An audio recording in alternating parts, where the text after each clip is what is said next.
La loi de manifestation? Qu'est-ce à dire? Peut-être que nombre d'enseignements spirituels manquent d'une certaine mesure. À moins que vous ne soyez doté d'immenses capacités d'action énergétique directe sur la matière, ou d'immenses capacités d'influence énergétique directe sur les décisions et les choix des autres. Il n'existe aucune loi de manifestation dont vous pourriez vous prévaloir. Vous avez un projet? La seule manière de le réaliser est de combiner la réflexion et l'action. La réflexion, afin de déterminer correctement quelles démarches et quelles activités effectuer.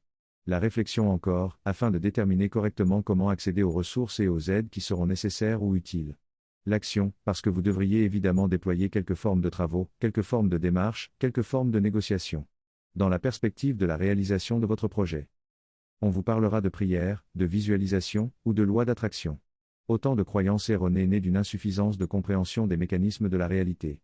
La visualisation et la loi d'attraction comptent exactement pour rien, tandis que le travail de réflexion nécessaire pour déterminer correctement la nature et la structure, la teneur et la substance de votre projet, c'est cela seul qui comptera. Les prières comptent elles aussi exactement pour rien, tandis qu'il sera nécessaire de vous auto-encourager, de vous auto-motiver et de vous auto-stimuler, car vous aurez besoin de cette dynamique d'auto-soutien psychologique et d'auto-soutien moral pour tenir la tension mentale et la tension émotionnelle que représentent les travaux nécessaires et les démarches nécessaires qu'impose un projet d'envergure. Qu'il s'agisse de résoudre quelques problèmes ou de réaliser quelques projets. Qu'il s'agisse de gérer quelques situations ou de gérer quelque événement. L'addition des choses comme la prière, la visualisation ou la loi d'attraction, relève seulement d'une compréhension insuffisante des mécanismes de la réalité. Et cela relève aussi d'un repli superstitieux. Ce repli que vous ressentez chaque fois que vous sentez que vous êtes dans un problème qui vous dépasse, dans une situation que vous dépasse. La seule chose de sensé que vous puissiez ajouter au recours à la réflexion et à l'action, et qui soit de nature énergétique, c'est le travail d'affirmation psychique et d'influence psychique. Parce que la plupart du temps, les perspectives de résolution de vos problèmes ou de réalisation de vos projets, impliquent à quelque degré l'intervention de quelques individus dans quelques positions.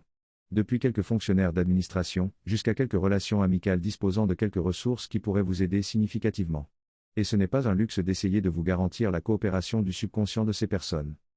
S'il faut vraiment forcer le trait et parler à tout prix d'une loi de manifestation, il s'agira de quelque chose, ce dont la formulation pourrait prendre la forme suivante: pour quelques problèmes que vous voudriez résoudre, ou pour quelques projets que vous voudriez réaliser, vos chances de succès seront proportionnées à la qualité de votre travail de réflexion à propos, à la qualité de votre dynamique d'action à propos, et à la qualité de votre influence psychique à propos.